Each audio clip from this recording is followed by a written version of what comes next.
మామా బ్రోస్, ఈ కంచి ఇలాంటివి ఉంటాయి కదా, ఇలాంటి ఆరోగ్యానికి మంచిది తినండి. మన ఆరోగ్యం మన చేతిలో ఉంది, మీ ఆరోగ్యం మీ చేతిలో ఉంది. అబ్బో అయ్యో మా సద్యానం ఎట్లా తింటారు, పక్క వాళ్ళు ఏమనుకుంటారు వీళ్ళు ఏమనుకుంటారు అనుకున్నాను అనుకో.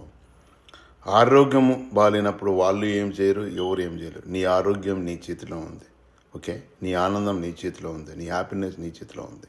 కాబట్టి ఇలా కంచి అప్పుడప్పుడు తినండి, మంచిది, ఆరోగ్యానికి మంచిది, చాలా చాలా మంచిది.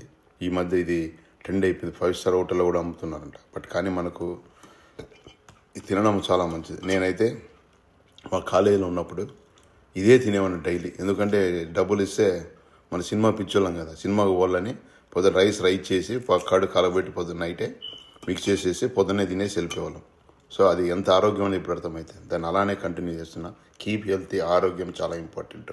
ఆరోగ్యానికి ప్రిఫరెన్స్ ఇవ్వండి, ఆరోగ్యం ఉండండి, హ్యాపీగా ఉండండి.